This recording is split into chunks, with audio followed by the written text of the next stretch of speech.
Start. Next topic क्या है हमारा? एग्जम्पशन।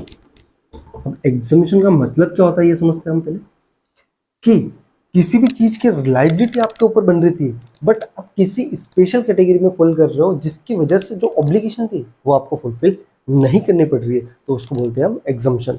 सपोज कोई मिस्टर ए है, वो मिस्टर ए के 25% से ज़्यादा की शेयर्स एक्वायर कर रहा था, तो उसके ऊपर क्या रिक्वायरमेंट थी कि उसको एक ओपन ऑफर देना पड़ेगा। बट अगर मान लो किसी एक कंडीशन के तहत उसको ये ओपन ऑफर नहीं देना पड़ा, तो उसको हम क्या बोलेंगे कि mister A is exempted from making an open offer. मतलब आप लिमिट भी ट्रिगर कर रहे हो और लिमिट ट्रिगर करने के बाद में आपको ओपन ऑफर भी नहीं दे रहा है, तो हम उसको क्या बोलेंगे, आपको एग्जम्प्ट कर रखा है, आपके ऊपर एग्जम्पशन दे रखा है। तो क्या क्या ऐसी कंडीशन है जिसके अंदर आपको ओपन ऑफर नहीं देना पड़ेगा, जब आप रेगुलेशन 3 या 4 या 5 के हिसाब से एक्विजिशन भी कर रहे हो और आपको ओपन ऑफर देने की जरूरत भी नहीं है, उस चीज को हम बोलते हैं एग्जम्पशन। तो एग्जम्पशन कब कब मिलेगा आपको, इसके बारे में बहुत डिटेल में दे रखा है आपको। मेरे हिसाब से आपको सारी चीजें एक ही साथ पूछने के लिए नहीं देगी, इसके ऊपर केस स्टडीज बहुत अच्छे बन सकते हैं। आपको एक केस स्टडी दे दिया कि इन दोनों के बीच में शेयर ट्रांसफर हो रहे हैं और उस ट्रांसफर की वजह से वो अपना जो लिमिट था, वो ट्रिगर पॉइंट था, वो भी टच हो रहा है, तो आपको क्या ओपन ऑफर देना पड़ेगा या नहीं देना पड़ेगा, इसके प्रैक्टिकल आने की जरूरत चांसेस अच्छे खासे हैं। तो हम देखते हैं सबसे पहले एग्जम्पशन। एग्जम्पशन दो प्रकार से हो सकते हैं, या तो ऑटोमेटिक एग्जम्पशन। ऑटोमेटिक एग्जम्पशन में क्या हो रहा है कि आपको ऑटोमेटिकली आप किसी इस कैटेगरी में फॉलो हो रहे हो जिसके अंदर आपको बिना किसी की अप्रूवल के ही आपको ऑटोमेटिक एग्जम्पशन मिल रहा है। Exemption from what? Exemption from open offer, तो उसको हम बोलते हैं ऑटोमेटिक एग्जम्पशन। और एग्जम्पशन दूसरी हो सकती है exemption by SEBI. Exemption by SEBI कब होगा? जब आप सेबी को एप्लीकेशन दोगे कि हाँ मैं इस ट्रिगर पॉइंट को टच कर रहा हूँ, इसको क्रॉस कर रहा हूँ, बट मुझे ओपन ऑफर नहीं करना है। ग्राउंड क्या है? ग्राउंड भी लिख के दे रहा हूँ कि इस बेसिस पे मैं चाहता हूँ कि मेरे को ओपन ऑफर नहीं करना पाए, तो उसको बोलते हैं हम एग्जम्पशन बाय सेबी। सेबी उसको एग्जम्पशन दे भी सकता है, और सेबी की अगर उसको लगता है सेबी को कि नहीं ओपन ऑफर तो देना पड़ता है, तब उसकी एप्लीकेशन को रिजेक्ट भी कर सकता है। तो जब वो एप्लीकेशन को एक्सेप्ट कर लेगा तो उसे हम बोलेंगे exemption by SEBI. Automatic exemption के ऊपर रेगुलेशन एप्लीकेबल होता है, रेगुलेशन आपका 10, और एग्जम्पशन बाय सेबी पे एप्लीकेबल होता है रेगुलेशन नंबर 11। अभी हम सिर्फ और सिर्फ डिस्कस करेंगे हम automatic exemption. Automatic exemption under regulation 10। सबसे पहले बोला है उन्होंने इंटर से ट्रांसफर कर रखा है।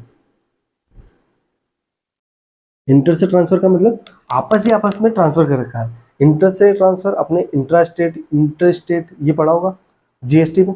तो इंटर से ट्रांसफर क्या होता है कि आपने आपस ही आपस में ट्रांसफर कर रखा है। ट्रांसफर किसके बीच में? अगर मान लो एक एग्जांपल से समझते हैं इंटर से ट्रांसफर बिटवीन क्या होता है। मिस्टर ए है, ये मिस्टर ए हस्बैंड है और इसकी वाइफ है मिसेस बी। अब मिस्टर ए 15% शेयर एक्वायर करके बैठा है और मिसेस बी 18% शेयर एक्वायर करके बैठी है किसी भी टारगेट कंपनी के अंदर। अब दोनों की मिला के ये पर्सन एक्टिंग इन कंसर्न कहलाते हैं, और दोनों की मिला के कितनी हो रखी है? 18 + 15 15 30 33, दोनों मिला के 33% एक्वायर करने बैठे। अब यहाँ पे क्या करा, मिसेस बी ने अपने 10% शेयर्स को ट्रांसफर कर दी मिस्टर ए को। तो मिस्टर ए की शेयर्स कितनी थी पहले से? 15%। मिसेस बी ने उसको कितने ट्रांसफर कर दिए? 10%। अब इसकी इंडिविजुअल लिमिट कितनी हो गई? 25%। ये लिमिट ट्रिगर कर गई ना रेगुलेशन 3(1) की, कि कोई भी पर्सन 25% या उससे ज़्यादा की एक्वायर करना चाहता है तो उसको क्या करना पड़ेगा? ओपन ऑफर देना पड़ेगा। बट यहाँ पे देखा जाए तो इस 15% पे और 18% पे पहले से ही कंट्रोल कौन कर रहा था? मिस्टर ए कर रहा था। चलिए वो मिसेस बी के शेयर्स थे, पर मिसेस बी अपने हस्बैंड के कहने पे चलती थी, ऐसा मानते। तो यहाँ पे पहले से क्या बोल सकते थे कि इन दोनों के पास में पहले से 33% ही थी और इन्होंने आपस में ही इधर उधर ट्रांसफर करी है, जिसकी वजह से ओवरऑल कोई फर्क नहीं पड़ा। तो इस चीज को बोलते हैं इंटर से ट्रांसफर, और ऐसे इंटर से ट्रांसफर के ऊपर हमारे को ओपन ऑफर देने की जरूरत नहीं पड़ती है। तो सबसे पहले इंटर ट्रांसफर किसके बीच में होगा? इमीडिएट रिलेटिव के बीच में। इमीडिएट रिलेटिव के बीच में अगर कोई भी ट्रांसफर हुआ है तो आपको वहां पर ओपन ऑफर देने की जरूरत नहीं पड़ेगी। सेकंड, कंपनी के प्रमोटर है,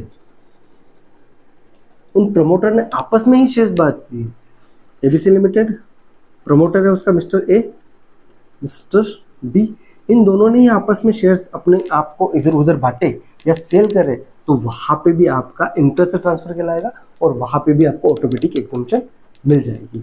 थर्ड, कोई कंपनी अपनी सब्सिडरी कंपनी, होल्डिंग कंपनी या subsidiary company of holding company, इनको शेयर ट्रांसफर कर रहा है, तब भी वहाँ पे भी इंटरेस्ट ट्रांसफर ही होगा। इन सबको मिला के हम पर्सन एक्टिंग इन कंसर्न ही कहते हैं, और पर्सन एक्टिंग कंसर्न के अंदर अंदर ही ट्रांसफर हो रहा है, तो कोई दिक्कत नहीं है, आप ऐसा ट्रांसफर कर सकते हो without making an open offer. Fourth, को पर्सन एक्टिंग इन कंसर्न के बीच में हो रहा है, मतलब मान लो मिस्टर ए है और मिस्टर बी है, इन दोनों ने एक एग्रीमेंट कर रखा है कि ये किसी एबीसी लिमिटेड को टारगेट कंपनी बना रहे हैं, उसको टारगेट कर रहे हैं, उसका 25% से ज़्यादा का एक्विजिशन करना चाहते हैं, और इसके पास में भी वही मान लो 15% 18% है, दोनों पर्सन इन कंसर्न है, और ये इसको अपने 10% शेयर्स देना चाहता है, तो इसके इंडिविजुअल लिमिट 25% को क्रॉस कर रखी है, पर ये दोनों क्या है, पर्सन एक्टिंग इन कंसर्न है। तो ऐसा पर्सन एक्टिंग इन कंसर्न के बीच में कोई ट्रांजेक्शन हुआ है तो भी वहाँ पे आपको ओपन ऑफर देने की जरूरत नहीं है, आप एग्जम्प्टेड ऑटोमेटिक एग्जम्पशन के अंदर कवर करते हो। Fifth, share holders of target company, target company के शेयर होल्डर्स है जो पर्सन एक्टिंग इन कंसर्न के रूप में काम कर रहे हैं, और ऐसा डिस्क्लोजर उन्होंने कितना, ऐसा डिस्क्लोजर दिए हुए उन्होंने 3 साल हो चुका है। 3 साल का क्या क्राइटेरिया बताता हूँ आपको। इन तीनों चीज़ों में आपको 3 साल ध्यान रखने हैं। इमीडिएट रिलेटिव के बीच में ट्रांसफर हो रहा है, कोई दिक्कत नहीं है। कंपनी होल्डिंग कंपनी के बीच में हो रहा है, कोई दिक्कत नहीं। प्रमोटर के बीच में हो रहा है, तो प्रमोटर में आपको ध्यान रखना पड़ेगा कि जो ट्रांसफर हो रहा है दोनों प्रमोटर के बीच में, वो कम से कम उस कंपनी में 3 साल से ज़्यादा प्रमोटर होने चाहिए। ऐसा नहीं है कि कोई प्रमोटर के बीच में ट्रांसफर हो रहा है और वो ट्रांसफर हो रहा है उस प्रमोटर के पास में जो पिछले 6 महीने में ही आया हो, तो ऐसा ट्रांसफर ऑटोमेटिक एग्जम्पशन के अंदर नहीं आएगा। प्रमोटर होना चाहिए, जिसमें प्रमोटर क्या होना चाहिए, 3 साल से ज़्यादा उस कंपनी में प्रमोटर होने चाहिए। पर्सन एक्टिंग इन कंसर्न है तो 3 साल से ज़्यादा उन्होंने अपना डिस्क्लोजर दे रखा होता है, कि शेयर होल्डिंग पैटर्न में उन्होंने डिस्क्लोजर दे रखा हो रखा होता है कि देखो हम दोनों जो है वो हम पर्सन एक्टिंग इन कंसर्न है, और हमारे बीच में अगर कभी ट्रांसफर होगी शेयर तो उस पर ऑब्लिगेशन, मैंडेटरी ऑब्लिगेशन या कोई और ऑब्लिगेशन ओपन ऑफर की लागू नहीं होगी। और share holder of the target company जो पर्सन एक्टिंग इन कंसर्न के रूप में काम कर रहे हैं, और उन्होंने भी ऐसा डिस्क्लोजर दे रखा है, और डिस्क्लोजर पिछले 3 साल से ज़्यादा टाइम हो गया उनको ऐसा डिस्क्लोजर देते देते, और वो अपने बीच में कोई शेयर ट्रांसफर कर रहे हैं जिसकी लिमिट ट्रिगर पॉइंट को रेगुलेशन 3(1) या 3(2) के अंदर ट्रिगर हो रही है, तो भी वहाँ पे उसको ऑटोमेटिक एग्जम्पशन मिल जाएगा।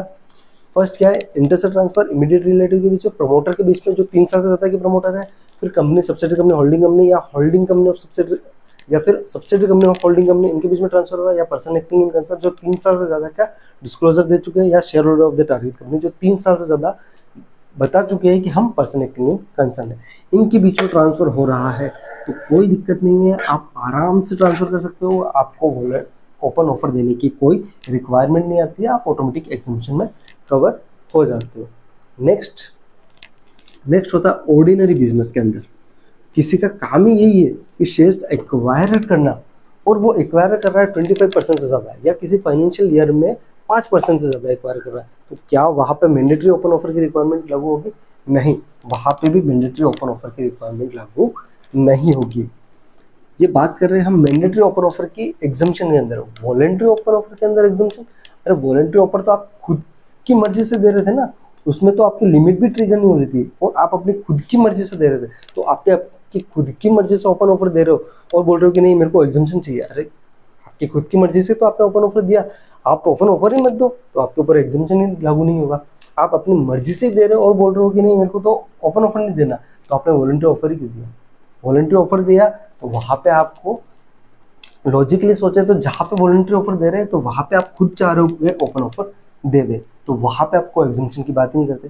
बात एग्जम्पशन की आती है कब है, जब आपके ऊपर मैंडेटरी ओपन ऑफर लागू हो रहा है, और मैंडेटरी ओपन ऑफर लागू के अंदर आपकी ये सिचुएशन है, तो इन सिचुएशन के ऊपर आपको मैंडेटरी ओपन ऑफर के देने की रिक्वायरमेंट नहीं होगी। फर्स्ट, ऑर्डिनरी बिजनेस में मान लो कोई अंडर राइटर है, अंडर राइटर ने शेयर्स एक्वायर करे। अंडर राइटर क्या होता है? कि वो पर्सन होता है जो शेयर्स को एक्वायर करता है जो पब्लिक एक्वायर नहीं करती है। तो वो एक ऐसा एग्रीमेंट करता है कि अगर पब्लिक ने इस कंपनी के शेयर्स को एक्वायर नहीं करा तो मैं एक्वायर करूँगा।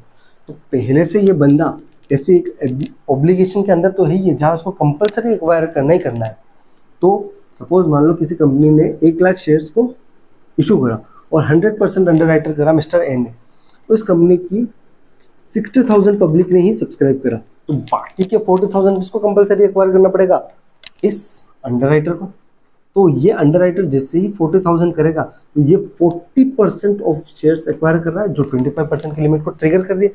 तो क्या इस अंडर राइटर को इन 60,000 को भी ऑफर देना पड़ेगा कि मैं इस कंपनी के 40% शेयर्स को एक्वायर कर रहा हूँ, आप 60,000 वाले शेयर होल्डर जो चाहते हो वो भी अपने शेयर्स को चाहो तो मुझे भेज सकते हो। अंडर राइटर अपना बिजनेस कर रहा है भाई, वो शेयर्स एक्वायर करने के लिए थोड़ी बैठा है। उसका काम था कि इस एक्वायरर की सारी 100% शेयर्स जो है वो पब्लिक में अलॉट हो जाए, उसको हेल्प करिए। तो एक तो 40,000 उसको पहले से ही एक्वायर करनी पड़ गई और ऊपर से वो ओपन ऑफर दे के और एक्वायर करे, ऐसी लाइबिलिटी उसके ऊपर नहीं आ सकती। तो अंडर राइटर अपना बिजनेस करने के लिए उस लिमिट को क्रॉस करता है, तो इन सच ए केस उसके ऊपर ये मैंडेटरी ओपन ऑफर की रिक्वायरमेंट एप्लीकेबल नहीं होती है।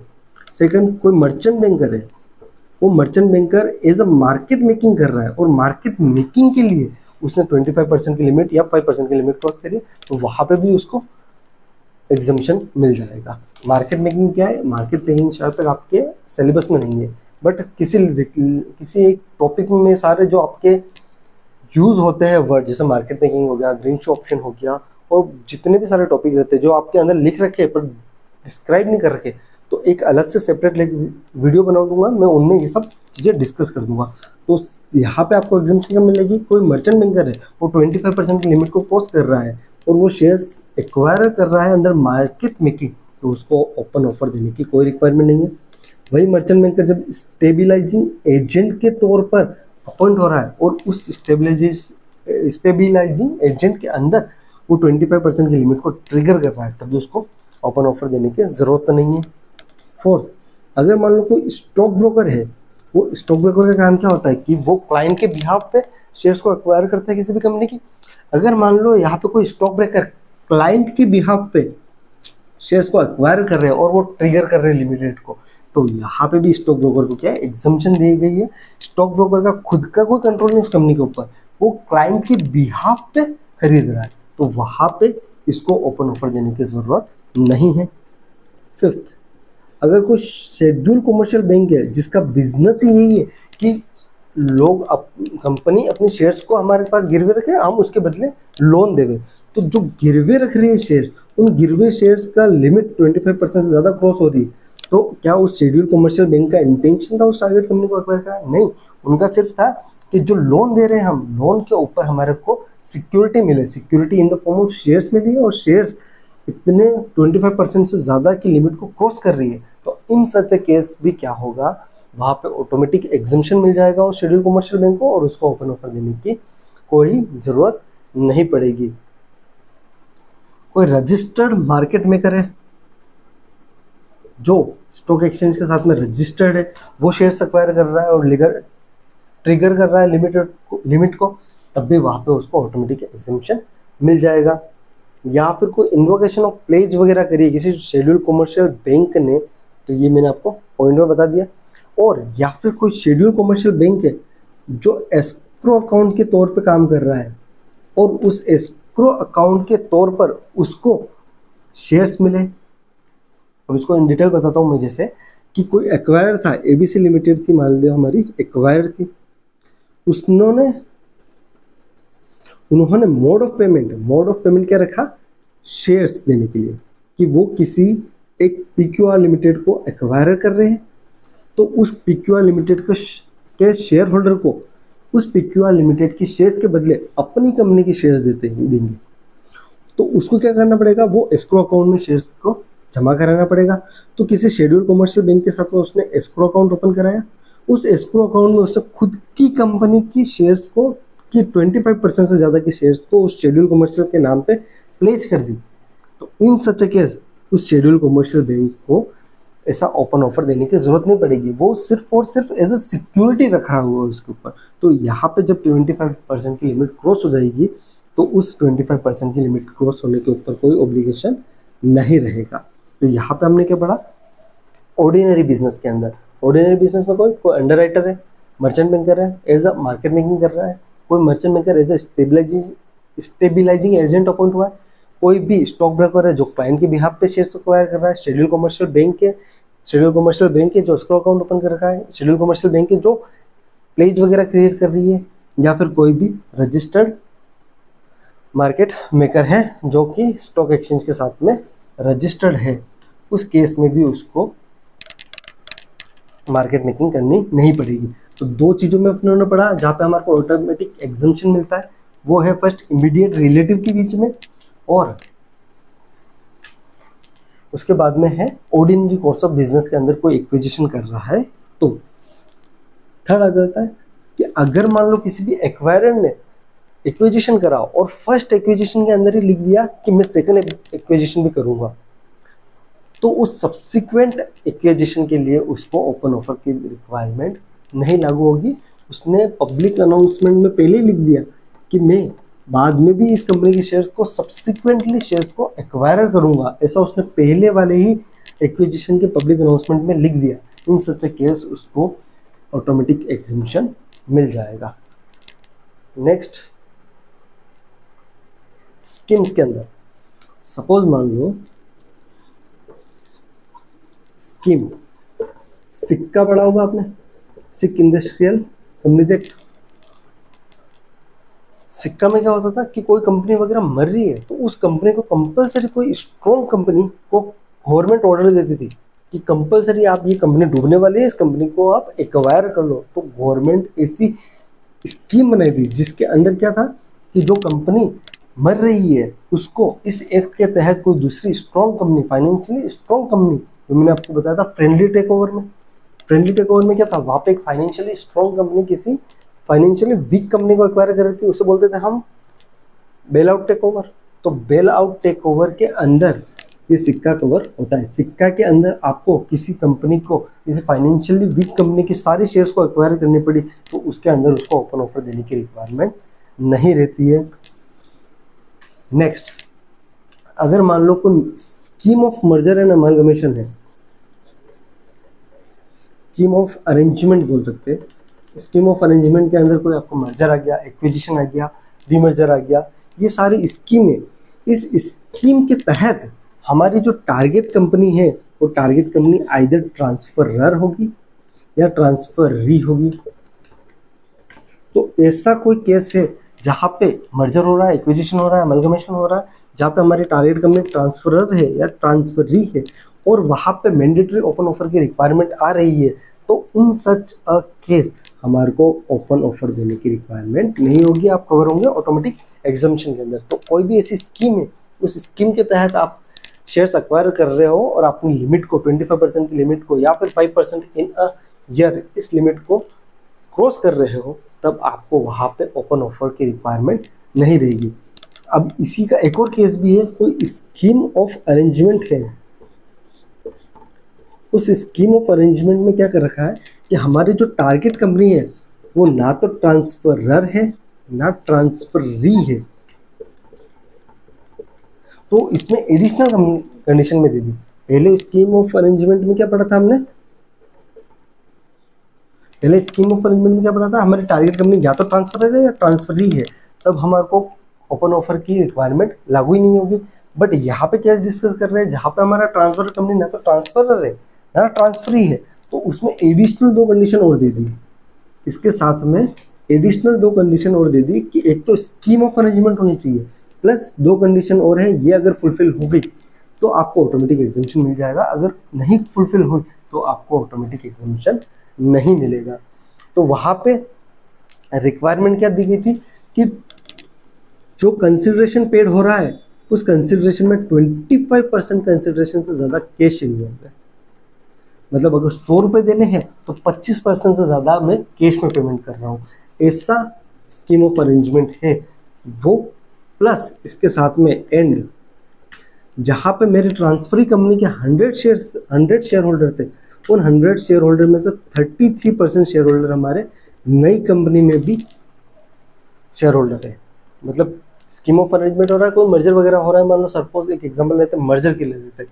मर्जर में हमारी न ट्रांसफर कंपनी न ट्रांसफरर है न ट्रांसफरी है, उसके अंदर अगर कंसिडरेशन अमाउंट जो है वो 25% से ज़्यादा कैश में है, प्लस जितने भी ओल्ड शेयर होल्डर थे उनमें से एटलीस्ट 33% हमारे शेयर होल्डर नई कंपनी में भी शेयर होल्डर बन रहे हैं, ये तीनों कंडीशन फुलफिल होती है तब ही हमारा ऑटोमेटिक एग्जम्पशन मिलेगा। फर्स्ट वाला केस, दो केस पर देखो, स्कीम, इसको क्या हो गया, स्कीम ऑफ अरेंजमेंट था, उस स्कीम ऑफ अरेंजमेंट में या तो ट्रांसफरर कंपनी ट्रांसफरी था या ट्रांसफरर था, तो उस केस में हमारे को कोई एडिशनल कंडीशन की चेक करने की जरूरत नहीं है। या फिर हमारे वहाँ पे टारगेट कंपनी ना तो ट्रांसफरर था ना ट्रांसफरी था, उसमें हमारे को एडिशनल दो कंडीशन और देखनी है, 25% कैश वाली कंडीशन और 33% हमारे old share holder become new share holder of new company. ठीक है, ये कंडीशन भी फुलफिल हो रही है तब हमारे को ऑटोमेटिक एग्जम्पशन मिलेगा। अब ट्रांसफरर ट्रांसफरी कंपनी हो सकती है हमारे टारगेट कंपनी, ये केस तो हमारे को पता है कि जैसे मान लो एबीसी लिमिटेड है, वो मर्जर हो रही है, मर्जर कर रही है, एक्विजिशन कर रही है किसी पीक्यूआर लिमिटेड के अंदर, तो इस कंपनी के सारे शेयर्स को एक्वायर कर रहा है एबीसी लिमिटेड, तो ये ट्रांसफरी कंपनी हो गया और ये ट्रांसफरर कंपनी हो गया, ये अपने सारी शेयर्स को ट्रांसफर कर रहा है ये को। पर ऐसा कौन सा केस होगा जहाँ पे टारगेट कंपनी ना ट्रांसफरर है ना ट्रांसफरी है और उसमें उस ओपन ऑफर की पीरियड, ओपन ऑफर ट्रिगर हो रहा है, तो उसका एक एग्जांपल देखते हैं हम। उस एग्जांपल के थ्रू समझते हैं कि किस केस में वो हमारी टारगेट कंपनी ना तो ट्रांसफरर है ना ट्रांसफरी है, फिर भी उसके ऊपर ये मैंडेटरी ओपन ऑफर की रिक्वायरमेंट एप्लीकेबल हो रही थी, तो हमने ये एडिशनल टू कंडीशन और देख के उसको ऑटोमेटिक एग्जम्पशन में डाल दिया। सपोज मान लो एक कंपनी है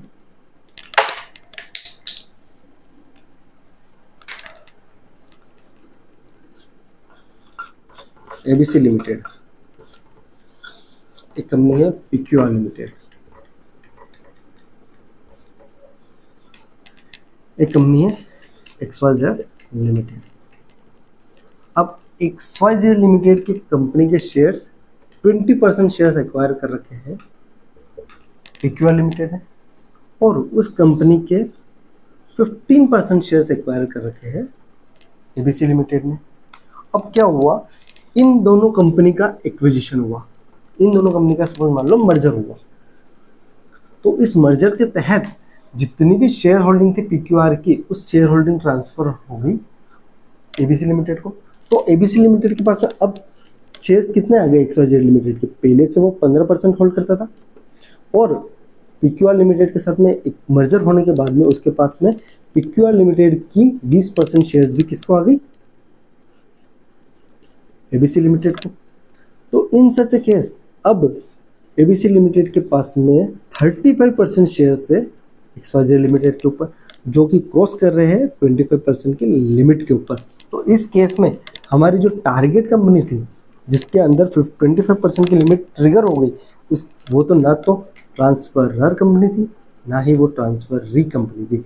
तो इस केस में क्या देखना पड़ेगा, जो यहाँ पे कंसिडरेशन पेड करा है वो कंसिडरेशन 25% से ज़्यादा कैश में हो रहा है, प्लस यहाँ पे पीक्यूआर लिमिटेड के जितने भी शेयर होल्डर थे उस शेयर होल्डर में से एटलीस्ट 33% शेयर होल्डर हमारी एबीसी लिमिटेड में ट्रांसफरी हो रहे, उस कंपनी की शेयर्स को एक्वायर कर रहे हैं। ये दोनों कंडीशन फुलफिल होगी तो उस स्कीम ऑफ अरेंजमेंट के अंदर हमारी कंपनी न ट्रांसफर कंपनी है न ट्रांसफरी कंपनी है, तो उसको ऑटोमेटिकली एक्सेम्पशन मिल जाएगा। अब कुछ स्कीम्स की बात कर सकता हूँ। सपोज मान लो सिक्का का पढ़ा हमने, सिक्का के अंदर हमारे को एग्जम्पशन मिल जाता। स्कीम ऑफ अरेंजमेंट पढ़ा, स्कीम ऑफ अरेंजमेंट में हमने पढ़ा कि टारगेट कंपनी अगर ट्रांसफरी है तो क्या होगा, ट्रांसफर या ट्रांसफरी नहीं है तो क्या होगा। अगर मान लो कोई डीलिस्टिंग रेगुलेशन के हिसाब से आपका डीलिस्टिंग रेगुलेशन हो रहा है, आपके शेयर्स को डीलिस्ट करे जा रहे हैं, उसके अंदर आपके शेयर्स एक्वायर हो रही है, तो आपको मैंडेटरी ओपन ऑफर देने की ज़रूरत नहीं होती है। कोई रिजोल्यूशन प्लान आईबीसी के अंदर, उस रिजोल्यूशन प्लान के तहत आपके शेयर्स को एक्वायर कर रहा होता है और आप ट्रिगर कर रहे हो उस लिमिटेड को, तब भी आपको नहीं करना पड़ता है।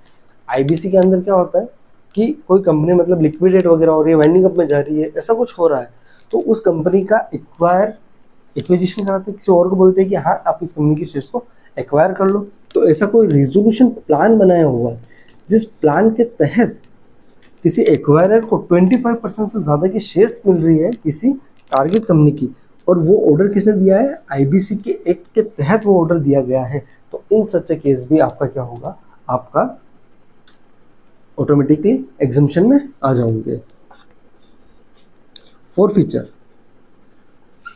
फोरफीचर और बाईबैक मैं आपको दोनों साथ में बताऊंगा। अभी फोरफीचर तो एग्जामिशन में हमने क्या क्या देख लिया, सिक्का के अंदर कोई भी एक्विजिशन हो रहा है, उसके अंदर शेयर ट्रांसफर हो रहे हैं और ट्रिगर कर रही है लिमिटेड को, तब भी ऑटोमेटिक एग्जामिशन में आएंगे। नेक्स्ट, साराफेसी एक्ट के अंदर आप कोई शेयर एक्वायर कर रहे हो, साराफेसी एक्ट एक एक्ट होता है, आप जब इसको डिटेल में पढ़ोगे तो वहाँ पे आपको पता पड़ेगा कि हाँ किस टाइप से एक्विजिशन होता है, किस टाइप से शेयर्स एक्वायर होती है। उस एक्ट के तहत आप कोई शेयर्स एक्वायर कर रहे हो तो आपको वहाँ पे भी ऑटोमेटिक एग्जामिशन मिल जाता है। डीलिस्टिंग करवा रहे हो शेयर्स को, प्रमोटर खरीद रहे हैं अपने शेयर्स को और वो डीलिस्टिंग करवा रही है, तो भी वहाँ पे उसको ओपन ऑफर की रिक्वायरमेंट नहीं रहती है। जब डीलिस्टिंग पढ़ाऊंगा ना मैं आपको, तब मैं आपको वहाँ पे दिखाऊंगा कि वहाँ पे बताऊंगा लॉजिक के साथ में कि उसके ऊपर कब टेक ओवर कोड एप्लीकेबल होगा, कब उसके ऊपर डीलिस्टिंग रेगुलेशन एप्लीकेबल होगी। डीलिस्टिंग रेगुलेशन में भी क्या होता है, एग्जिट ऑफर मिलता है। यहाँ पे SST regulation takeover code में भी क्या होता है, एग्जिस्टिंग शेयर होल्डर को एक एग्जिट ऑफर मिलता है। तो वहाँ पे जो डीलिस्टिंग करवाते हैं ना, तब वहाँ पे ज़्यादा एग्जामिशन, ज़्यादा अच्छे पॉइंट्स है वहाँ पे। तो कोई डीलिस्टिंग के प्रोविजन एप्लीकेबल होते हैं ना, जहाँ पे वहाँ पे इस प्रोविजन को एप्लीकेबल करने की कोई ज़रूरत नहीं है। तो ऑटोमेटिकली जहाँ पे कंपनी की शेयर्स डीलिस्ट हो जाती है, वहाँ पे ऑटोमेटिकली आपको क्या हो जाता है, टेक ओवर का एग्जामिशन मिल जाता है। ट्रांसमिशन कब होता है, जब किसी की डेथ होगी, मिस्टर ए की डेथ होगी, तो उसके शेयर्स उसके नॉमिनी मिस्टर बी उसका सन को चले गई है, तो ऐसा कोई ट्रांसमिशन हुआ है जिसकी वजह से शेयर्स की होल्डिंग जो है वो बढ़ गई है, तो वो भी ऑटोमेटिक एग्जामिशन के अंदर कवर होता है।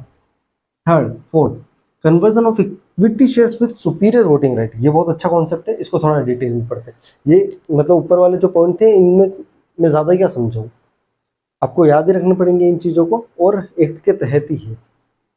बट अगर बात करूँ conversion of equity shares with superior voting right, तो वहाँ पे क्या होता है, आपका कन्वर्ट हो गए आपके इक्विटी शेयर्स, और उस कन्वर्जन की वजह से आपके वोटिंग राइट जो है वो 25% की लिमिट को क्रॉस कर रहे हैं। तो इन सच केस आपके ऊपर ऑटोमेटिक एग्जम्पशन रहेगा। उस एक्वायरर को जिसके 25% से ज़्यादा की क्रॉस हुए है, उसको ऑटोमेटिकली एग्जम्पशन देने की कोई ज़रूरत, मैंडेटरी ओपन ऑफर देने की कोई ज़रूरत नहीं रहेगी, उसके ऊपर ऑटोमेटिकली एग्जम्पशन लग जाएगा। एक एग्जाम्पल के थ्रू समझते हैं। सपोज मान लो एबीसी लिमिटेड है, इसके अंदर 2 टाइप की शेयर्स है। एक शेयर होल्डर है जो सुपीरियर वोटिंग राइट लेके बैठे हुए हैं, और बाकी मान लो नॉर्मल कोई mister A B C D, ये 4 शेयर होल्डर और है जो नॉर्मल लेके बैठे हैं। सपोज मान लो इसके पास में जो है voting right with superior voting right है 45%, और इनके पास में है सपोज मान लो इसके पास 20%, इसके पास 15%, कितना हो गया 45, 60, 80, इनके पास 10%, 100% हो गया। अब इन सुपीरियर वोटिंग राइट के कॉन्सेप्ट क्या होता है कि 5 साल के बाद में ये नॉर्मल वोटिंग राइट वाले शेयर होल्डर्स जैसे बन जाते हैं। अगर आप उसको एक्सटेंड करना चाहते हो तो 5 साल तक और एक्सटेंड कर सकते हो, बट 5 साल की लिमिट है। 5 साल के बाद में ये क्या हो जाएंगे, नॉर्मल वोटिंग राइट वाले शेयर होल्डर के साथ में मिक्स हो जाएंगे। तो जैसे ही इसके 5 साल कंप्लीट हुए, ये मान लो इनके ओरिजिनल पे चले गए 5%, तो अब इनके पास जो 45% वोटिंग राइट थे वो कितने बन गए, अब इनके 5% राइट बन गए। अब जैसे ही ये कन्वर्जन हुआ तो इनके 45 बन गए, तो बाकी के जो लेफ्ट 40% थे वो इनके अंदर बांटे जाएंगे। ऑब्वियसली बात है, इसके 40% इसमें से कम कर रहे, तो बाकी शेयर होल्डर को इसको भी नॉर्मल कर दिया, तो इन सबको भी नॉर्मल करना पड़ेगा, और सबके पास में कितना हो जाएगा, बराबर शेयर वोटिंग राइट हो जाएंगे। इसके वोटिंग राइट कितने थे 45, इन सब कितने थे, इसके कन्वर्ट हो गए, कन्वर्जन के बाद में नॉर्मल हो गए, नॉर्मल होने के बाद में 45 वाले 5% रह गए। तो 40% हमारा सपोज मान लो इसको मिले 8%, इसको मिला कुछ भी मान लो इससे मिल गए। इसकी वजह से इसकी वोटिंग राइट अब कितने हो गए, देखो 20% पहले थे, अब 8% और इसका भाग मिल गया, तो उसकी जो वोटिंग राइट हो गए वो हो गए 28, जो कि क्रॉस कर रहे हैं लिमिट को, 25% वाली लिमिट को क्रॉस कर रहे हैं। तो इस पर्सन ने क्या कुछ एडिशनल एक्वायर करा, कुछ शेयर्स एडिशनल में एक्वायर करे, क्या नहीं करे, उसको क्या है conversion of superior right equity share, उनके कन्वर्जन की वजह से उनके वोटिंग राइट में फर्क आ गया। ऐसे कन्वर्जन की वजह से भी अगर किसी पर्सन का, किसी शेयर होल्डर का ट्रिगरिंग पॉइंट टच हो रहा है तो वहां पे भी उसको ऑटोमेटिक एग्जम्पशन में कवर करना जाएगा और उसको ऑटोमेटिकली एग्जम्पशन मिल जाएगा। नेक्स्ट पढ़े हम बायबैक का। तो बायबैक ये हो गया, सिक्का हो गया, सर्विस हो गया, डिलिस्टिंग हो गया, ट्रांसमिशन हो गया, conversion of equity into, conversion of equity shares with superior voting right into normal, ये हो गया। अब आता है पॉइंट बायबैक का। अब बायबैक में इन्होंने क्या कंडीशन ले ली है कि अगर कोई भी कंपनी बायबैक करती है तो बायबैक करने की वजह से किसी भी पर्सन के शेयर्स या वोटिंग राइट, शेयर्स या वोटिंग राइट, तो शेयर्स तो एक्वायर कर दी, कंपनी एक्वायर करती है बायबैक के अंदर, किसी पर्सन के पास में जाता होता तो उसकी शेयर होल्डिंग बढ़ती, बट बायबैक में एक्वायर कौन करता है, कंपनी खुद एक्वायर करती है, तो शेयर्स की बात नहीं होगी यहाँ पे किसी की वोटिंग राइट बढ़ सकते हैं। और एक्विजिशन में क्या पढ़ा हमने, शेयर्स, वोटिंग राइट या कंट्रोल। तो वोटिंग राइट भी अगर 25 की लिमिट क्रॉस कर रही है तो वहाँ पे मैंडेटरी ओपन ऑफर देना। तो कोई कंपनी बायबैक कर रही है, उस बायबैक की वजह से किसी पर्सन के, किसी शेयर होल्डर के 25% की जो वोटिंग राइट है वो लिमिट क्रॉस हो रही है, या फिर 25% से ज़्यादा एक्वायर कर बैठा है और किसी भी फाइनेंशियल ईयर में 5 ईयर से ज़्यादा वोटिंग राइट उसकी एक्सटेंड हो रही है, तो इन सच केस उसके ऊपर भी मैंडेटरी ओपन ऑफर करना पड़ता है। बट अगर वो बायबैक की वजह से हुआ है तो इन सच केस उसको ऑटोमेटिकली एग्जम्पशन में कवर कर लेते हैं। एक एग्जाम्पल देखते हैं। सपोज एबीसी लिमिटेड है, ये बायबैक कर रही है, इसके शेयर होल्डर है A B C D E F G. इसके पास शेयर है मान लो सपोज 20%, 10%, 15%, 15%, 15, 30, 40, 50, 60, 70, 80, 90 और 100। ठीक है, ये उनके पास में क्या थे, वोटिंग राइट थे। और टोटल उस कंपनी की शेयर कैपिटल कितनी थी, 1 लाख। मान लो 10%, 20%, 12%। ठीक, इसको थोड़ा ज़्यादा बना देते, 18 नहीं करते, 5 कर देते, उसको 15, 20, 30, 40, 50, 60, 100, 30, 40, 50, 60, 70, 30 और बट में 80, 90, 100। ठीक है, अगर मान लो किसी कंपनी की शेयर कैपिटल ऐसी है 1 लाख रुपए उसकी शेयर कैपिटल है और उनके ऊपर वोटिंग राइट ऐसे मिल रहे हैं। अब इस कंपनी ने क्या करा, बायबैक करा। बायबैक में क्या करा, सपोज मान लो मिस्टर जी ने थी अपने शेयर्स को बायबैक करा दी। अब मिस्टर जी की शेयर्स नहीं रही, इस शेयर्स, इन 20% शेयर को किसने एक्वायर कर लिया, कंपनी ने खुद ने अंदर एक्वायर कर लिया in the scheme of buyback. अब बताओ जैसे ही इसके शेयर खत्म हो गए, अब कंपनी के शेयर कितने बचे, 80,000। पहले अपनों ने वोटिंग राइट किस हिसाब से निकाल रखे थे कि इसकी जितनी शेयर्स है उसको डिवाइडेड बाय 1 लाख करा था, तो उसके हिसाब से इसकी वोटिंग राइट आ रही थी। अब शेयर्स कितने रहे, 80,000। अब हम डिवाइड किससे करेंगे, 1 लाख के बदले 80,000 से, तो इन सबके वोटिंग राइट में फर्क आ जाएगा। और इस बायबैक की वजह से सपोज इसकी जो पहले 20% थी वो 26% पहुंच गए वोटिंग राइट। तो इस प्रकार का कोई बायबैक हुआ जिस बायबैक की वजह से किसी भी पर्सन के शेयर होल्डिंग, वोटिंग राइट 25% की लिमिट को क्रॉस कर रहे होते हैं, तो जैसे 25 क्रॉस होगा उसके ऊपर मैंडेटरी ओपन ऑफर आ जाएगा। बट हम वहाँ पर क्या देंगे, अरे ये तो बायबैक के अंदर हुआ, बायबैक के अंदर होने की वजह से उसको ऑटोमेटिक एग्जम्पशन के अंदर कवर कर लिया जाएगा। और आपको समझ में आ गया कि उसकी वोटिंग राइट बायबैक की वजह से कैसे बढ़ सकते हैं। किसी भी पर्सन का जिसका बायबैक में अपने शेयर्स दे देगा तो कंपनी की ओवरऑल कैपिटल कम हो जाएगी, ओवरऑल कैपिटल जैसे कम बढ़ जाएगी तो उनका इंडिविजुअल जितना वोटिंग राइट है उतना बढ़ जाएगा। तो जितने भी पर्सन अपने शेयर्स को बायबैक में दे देंगे तो उतने अमाउंट से उस कंपनी की शेयर्स की वोटिंग राइट दूसरे शेयर होल्डर में बढ़ जाएगी आपस में, तो उस वजह से उनकी लिमिट ट्रिगर हो सकती है। तो उस लिमिट को ट्रिगर की वजह से जो ऑटोमेटिकली एग्जम्पशन हो रहा है वो एग्जम्पशन यहाँ पे नहीं होगा।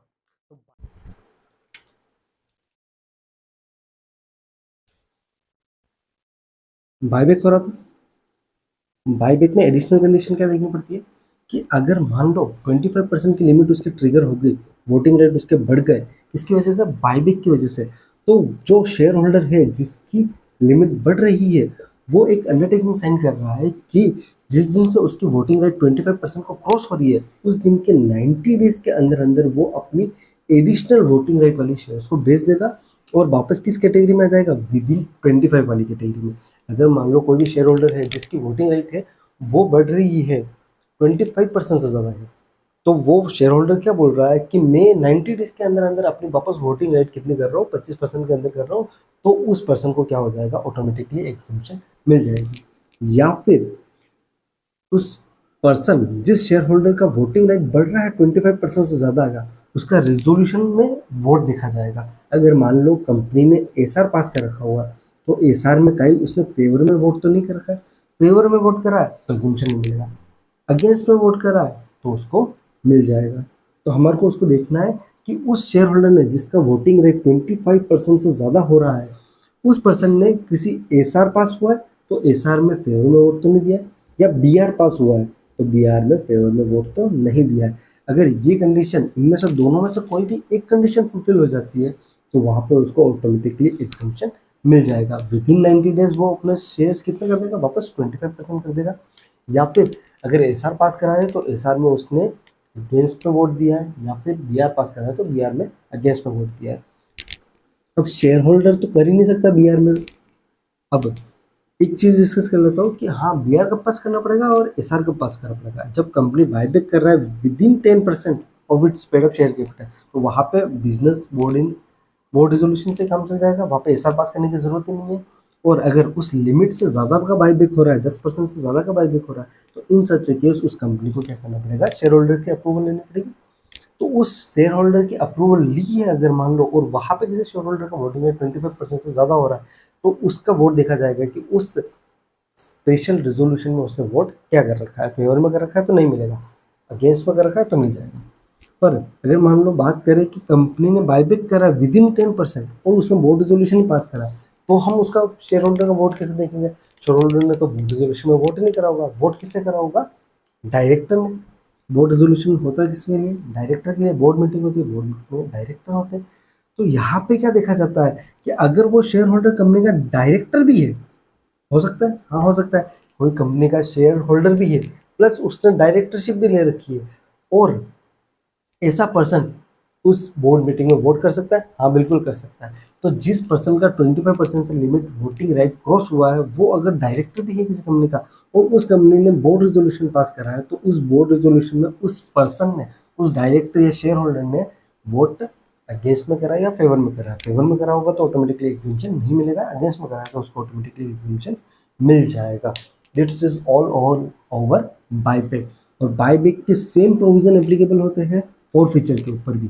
तो हमारा क्या हो गया, सिक्का हो गया, सारफेसी एक्ट हो गया, डीलिस्टिंग हो गया, ट्रांसमिशन हो गया, conversion of equity shares with superior voting right, उसका कन्वर्जन देख लिया, बायबैक देख लिया, बायबैक में दोनों कंडीशन देख ली, बायबैक का एग्जांपल भी देख लिया।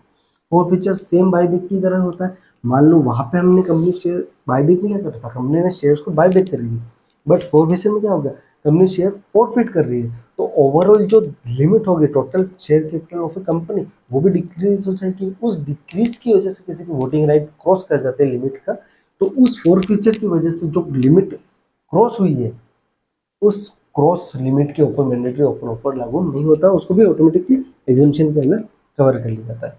तो बायबैक फॉरफीचर दोनों कंप्लीट हो गए। अब हो गया हमारा preference share issue as per section 47 of the companies act. तो प्रेफरेंस इशू को वैसे तो हमने क्या पढ़ा, उनके पास में वोटिंग राइट नहीं होते, इक्विटी शेयर होल्डर के पास में वोटिंग राइट होते हैं, बट सेक्शन 47 का सबसेक्शन 2 पढ़ोगे तो वहाँ पे आपको लिखा होगा कि कब प्रेफरेंशियल शेयर होल्डर को भी वोटिंग राइट मिल जाते हैं। वहाँ पे क्या कंडीशन थी, यहाँ पे आपका नहीं है, मैं आपको कंपनीज एक्ट की बात बता रहा हूँ आपकी नॉलेज के लिए, कि अगर मान लो कोई प्रेफरेंशियल शेयर होल्डर है और उस शेयर होल्डर का इंटरेस्ट वगैरह में डिले कर दिया कंपनी ने और उस डिले को 2 साल से ज़्यादा हो गए, या फिर कंपनी वाइंडिंग अप का कोई रेजोल्यूशन पास कर रही है, तो in such case preference share holder के पास में भी वोटिंग राइट आ जाता है, वोटिंग राइट आ जाता है। तो वो वोटिंग राइट अगर मान लो कोई किसी शेयर होल्डर को 25% से ज़्यादा मिल रहा है due to such preference share, तो उस प्रेफरेंशियल शेयर के ऊपर जो उसका वोटिंग राइट मिला वो भी एग्जम्पशन की लिमिट में आता है, उसको भी ऑटोमेटिकली एग्जम्पशन में काउंट कर दिया जाएगा और उसके ऊपर मैंडेटरी ओपन ऑफर लागू नहीं होगा।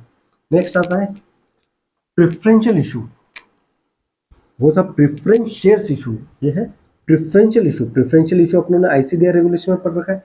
आईसीडीआर रेगुलेशन में क्या था प्रेफरेंशियल इशू, आप सेलेक्टेड ग्रुप ऑफ पर्सन को शेयर्स इशू कर रहे हो अपनी कंपनी की, अपनी लिस्टेड कंपनी की, उस preferential issue as per ICDR हो रहा है और उसकी वजह से आपकी कोई भी लिमिट 25% या 5% वाली, दोनों में से कोई भी लिमिट ट्रिगर हो रही है तो उसके अंदर आपको एग्जम्पशन मिलेगा, बट वो इशू होना चाहिए सिर्फ और सिर्फ प्रेफरेंशियल इशू में। यहाँ पे प्रेफरेंशियल इशू को एग्जाम क्यों कर दिया गया है? प्रेफरेंशियल इशू में इशू तो हो रही है शेयर, सपोज एबीसी लिमिटेड है, वो किसी मिस्टर ए को प्रेफरेंशियल इशू के अंदर शेयर दे रहा है, पहले से उसके पास में 22% शेयर थी और उस प्रेफरेंशियल इशू की वजह से उसके पास में 3% और मिली तो उसका 25% लिमिट हो गया, तो 25% जैसे ही हुआ उसके ऊपर ओपन ऑफर लागू हो गया, तो यहाँ पे उसको एग्जम्पशन में क्यों रख रखा है? तब सिंपल सी बात करो, जब कंपनी ने प्रेफरेंशियल इशू करी होगी तब एसआर पास करा होगा और एसआर में लिखा होगा कि हाँ हम इनको शेयर्स देना चाहते हैं और इनकी परसेंटेज ये है, तो जब वहाँ पे पहले ही शेयर होल्डर की सारी अप्रूवल ले ली है और वो कंपनी प्रेफरेंशियल इशू करती है और लिमिट ट्रिगर हो जाती है किसी की, तो पहले से वहाँ पे शेयर होल्डर से अप्रूवल थी, उस अप्रूवल की वजह से यहाँ पे उस शेयर होल्डर को, उस प्रेफरेंशियल इशू के शेयर होल्डर को एग्जम्पशन मिल जाता है, उसको ऑटोमेटिकली एग्जम्पशन मिल जाता है और वहाँ पे उसको मैंडेटरी ओपन ऑफर देने की कोई रिक्वायरमेंट नहीं रहती है।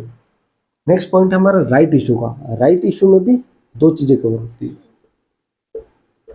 राइट इशू में आपको वोटिंग राइट कैसे बढ़ेंगे, जैसे कि सपोज एबीसी लिमिटेड है,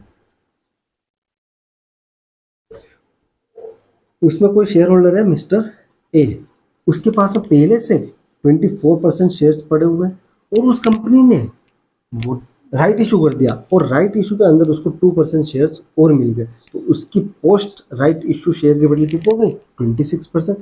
तो जैसे ही ये 25% से ज़्यादा हुई उसके ऊपर मैंडेटरी ओपन ऑफर आ गया, मैंडेटरी ओपन ऑफर आ गया तो उसको पूरा का पूरा ओपन ऑफर की प्रोसेस फॉलो करनी पड़ेगी। पर यहाँ पे देखा जाएगा अरे राइट इशू में इशू करा हुआ है, तो राइट इशू तो अपना ऑटोमेटिकली एग्जम्पशन में आता है, तो यहाँ पे उसको मैंडेटरी ओपन ऑफर की रिक्वायरमेंट लागू नहीं होती है। ये हो गया।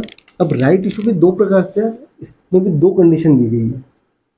एक दिया हुआ है up to his entitlement, up to his entitlement, और हो गया बियॉन्ड इंटाइटलमेंट। क्या दिया गया है? अप टू हिज इंटाइटलमेंट और बियॉन्ड हिज इंटाइटलमेंट।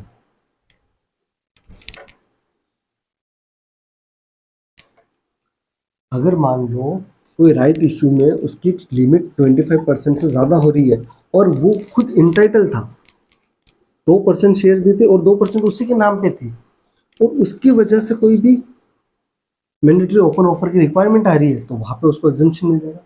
बट मान लो उसको बियॉन्ड हिज इंटाइटलमेंट थी, मतलब क्या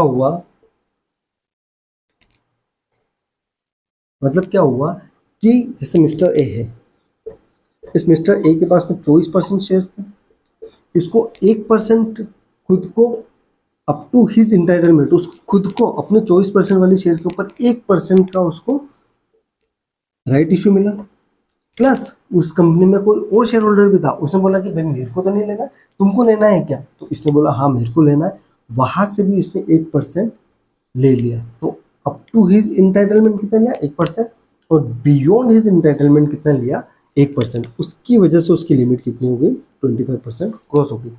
अगर मान लो यहाँ पे 2% ले लेता और क्रॉस हो जाती तो फर्स्ट केस में आ जाता अप टू हिज इंटाइटलमेंट और उसकी खुद की इंटाइटलमेंट की वजह से लिमिट क्रॉस हुई है तो एग्जम्पशन मिल गया।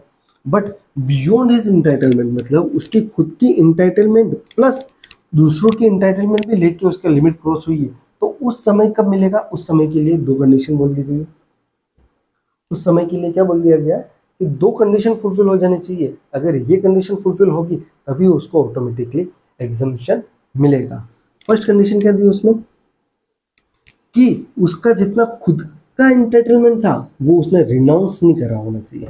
रिनाउंस मतलब उसको जितना खुद का इंटाइटलमेंट था ये 1%, ये 1% तो ये खुद नहीं ले रहा है, और ये बोल रहा है कि हाँ दूसरे का एक और का 1% और किसी और का एक और 1%, ये मैं लेने के लिए तैयार हूँ, उसकी वजह से ट्रिगर हो रही है। तो यहाँ पे ये फर्स्ट वाली कंडीशन इसकी फुलफिल नहीं हो रही है, बियॉन्ड हिज इंटाइटलमेंट है, वहाँ पे खुद की तो ले रहा नहीं है और दूसरों की ले रहा है। तो यहाँ पे दूसरों की शेयर्स लेने की वजह से अगर उसकी लिमिट ट्रिगर हो जाएगी तो उसको मैंडेटरी ओपन ऑफर देना पड़ेगा। बट खुद की इंटाइटलमेंट को वो अपने पास ही रख रहा है और दूसरों की इंटाइटलमेंट को भी मिला रहा है, तो और उसकी लिमिट ट्रिगर हो रही है तो उसको ऑटोमेटिकली एग्जामिशन होगा। ये एक कंडीशन फुलफिल होनी चाहिए। प्लस एक और कंडीशन क्या बोली गई है कि जिस प्राइस पे इशू हो रहा है वो प्राइस एक्स राइट प्राइस से ज़्यादा नहीं होना चाहिए। मतलब जिस प्राइस पे राइट इशू हो रहा है उस प्राइस से वो price x right issue price से ज़्यादा नहीं होना चाहिए। इसको एक एग्जांपल से समझते हैं। सपोज मान लो कोई कंपनी है, वो राइट इशू कर रही है।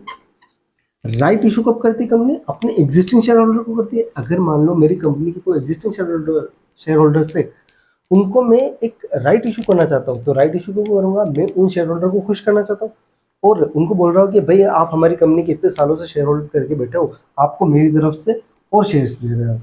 तो जिस दिन राइट इशू कर रहे हो उस दिन की शेयर प्राइस मान लो सपोज 100 रुपये है, तो वो 100 रुपये से ज़्यादा उसके पहले वाले राइट इशू की प्राइस नहीं होनी चाहिए। मान लो आप नॉर्मल यहाँ पे पब्लिक इशू लाए थे, पब्लिक इशू में तो आप कह रहे हो कि हमने 95 रुपीज़ में आपको शेयर्स देने के लिए तैयार है, और राइट इशू लाए उसके बाद में उसमें बोल रहे हो कि राइट इशू की प्राइस हम 100 रुपीज़ रखना पड़ेंगे।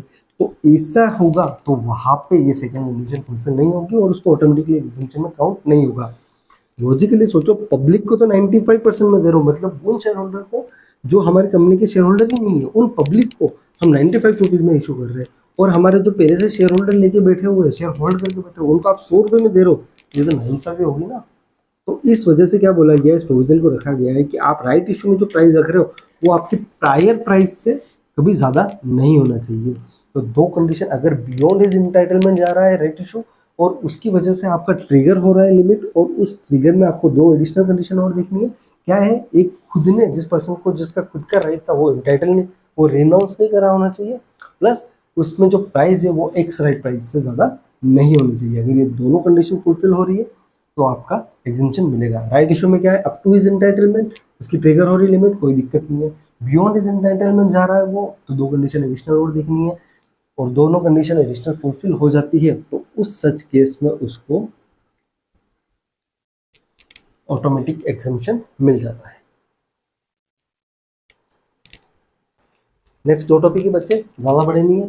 अगर मान लो कोई आप स्टेट लेवल फाइनेंशियल इंस्टीट्यूशन इससे शेयर्स एक्वायर करते हो तो आपको ऑटोमेटिकली एग्जामिशन के अंदर कवर कर जाओगे। प्लस आप कोई वेंचर कैपिटल फंड हो गया, अल्टरनेटिव इन्वेस्टमेंट फंड हो गई जो कैटेगरी 1 में है, इन किसी से करते हो, किससे? Acquisition of shares in a target company from a venture capital fund, foreign venture capital fund, category 1 alternative investment fund, इन तीनों से शेयर्स एक्वायर करते तो भी आप ऑटोमेटिकली एग्जामिशन में कवर करते हो। तो this is all over exemption. Automatic exemption यहाँ पे खत्म हो जाते हैं हमारे। बात करें सारे के सारे एग्जामिशन की, तो सारे आपको जितने रेगुलेशन याद आती है पहले उसे सबसे आप लिख सकते हो। जैसे राइट इशू हो गया, बायबैक हो गया, डीलिस्टिंग रेगुलेशन हो गया, स्कीम ऑफ अरेंजमेंट हो गया।